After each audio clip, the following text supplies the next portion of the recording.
जय श्री राम। परम प्रेम मेरे भाई बहन, स्पेशली देवियां 16 सोमवार का व्रत बड़े ही मन से करती हैं।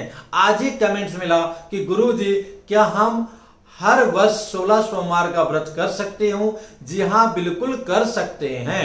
और 16 सोमवार व्रत प्रारंभ करने का सबसे उत्तम समय श्रावण मास है। इसके बाद में कार्तिक मास है, फिर माघ मास है, अगहन मास भी लिया गया है, पर सबसे उत्तम जो है श्रावण मास है।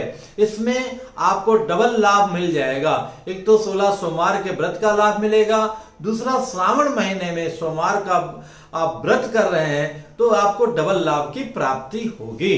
अगर आप पूरा महीना जय जय सिया राम श्रावण के नियम का पालन कर रहे हैं तो आपको ट्रिपल जो है जय जय सिया राम पुण्य फल की प्राप्ति होगी।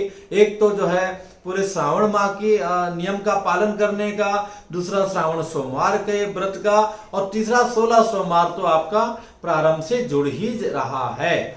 अब रही बात कि मान लिया जो पहला सोमवार है उसमें हम कहीं बाहर हैं अथवा हमारा पीरियड का समय है, हम नहीं कर सकते हैं, तो आप दूसरे सोमवार को कर लीजिए अथवा तीसरे को कर लीजिए अथवा लास्ट से लास्ट चौथे सोमवार से आप प्रारंभ कर दीजिए 16 सोमवार का व्रत।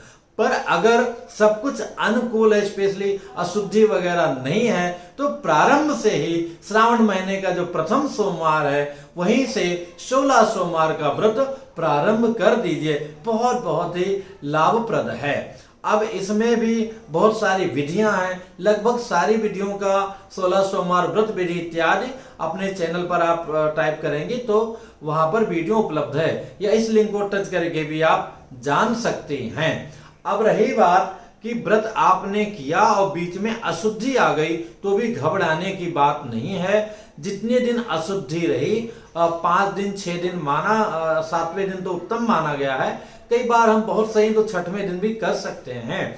तो 5 दिन का गैप दे करके अथवा 6 दिन का गैप दे करके, लेकिन अगर गैप के बीच में सोमवार आ रहा है तो सोमवार का जो नियम है आपका केवल चूरमा खाने का, भोग लगाने का, तो उसी नियम का पालन करेंगे। उसमें जो है, अब रही बात खाने का, तो जो है आपके चाची हैं, मम्मी हैं, किसी के द्वारा भी पूजा संपन्न करा दिया और उसका प्रसाद जो बनाया हुआ है अपने लिए पहले निकलवा दिया और बाद में भगवान के लिए, गौ माता के लिए जो नियम है उस प्रकार से कर दिया। जो भोग लगा हुआ है वो आपकी जिन्होंने भी पूजा किया अथवा बनाया उन्होंने ग्रहण कर लिया, आपको पुण्य मिल जाएगा, उसके लिए निश्चिंत रहिए। और आप जो पहले निकाल दिया गया था वो वाला प्रसाद ग्रहण कर लें। मतलब जो व्रत रहने का नियम है वो आपको करना पड़ेगा, और जो पूजा पाठ करने का नियम है वो जिनसे भी आप कराएंगे उनको करना पड़ेगा।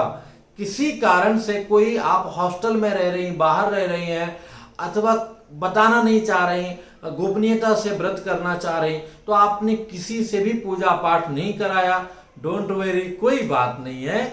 आपने उस नियम का पालन किया कि जैसे कि आप सोमवार को और कुछ खाती पीती नहीं है, केवल एक फल ग्रहण करती हैं, शाम को पूजा के बाद ही जो भी भगवान का प्रसाद है वो ग्रहण करती हैं। तो आपने पूजा पाठ नहीं किया, कोई बात नहीं है, लेकिन व्रत के नियम का पालन करना है। मान लिया चूरमा उस दिन नहीं मिला अथवा कोई नहीं चढ़ा पाया, आप नहीं बना पाए, तो कैसे खाएंगे? तो चूरमा मेरी बहन इससे बनता है, आटे से बनता है, तो आटे का रोटी खा लिया, कहीं कोई आपका व्रत भंग नहीं होगा। बशर्ते करना क्या पड़ेगा कि 16 की जगह एक सोमवार और एक्स्ट्रा, मतलब 17 सोमवार आपको फिर व्रत रह करके उसके पश्चात में उद्यापन करना उचित रहेगा। तो ये बहुत ही अच्छा अवसर है श्रावण का माह 16 सोमवार व्रत प्रारंभ करने का। अभी भी मन में कोई डाउट्स हो कमेंट्स कीजिएगा, बताने का प्रयत्न करूंगा। एक बात का ध्यान रखिए, जब भी हमारी पीरियड वाली स्थिति होती है उस समय हमें बिल्कुल बिल्कुल भी किसी भी प्रकार से पूजा पाठ नहीं करना चाहिए, ना उन सामग्रियों को छूना चाहिए, ना कोई भी जो नहाया हुआ व्यक्ति है घर में स्पेशली उसको छूना चाहिए। अब आप ऑफिस जा रही हैं, बाहर जा रहे हैं तो वहां तो मजबूरी है, वहां भी ध्यान दे करके थोड़ा सा बचना चाहिए। स्पेशली जो कोई पूजा पाठ करने जा रहा हो तो उससे तो बिल्कुल थोड़ा सा अगर संभव है अब तो उससे छूना इत्यादि नहीं चाहिए। भगवान शिव जी आप सबका मनोरथ पूर्ण करें। फिर मिलूंगा एक नई जानकारी के साथ में। जय सिया राम।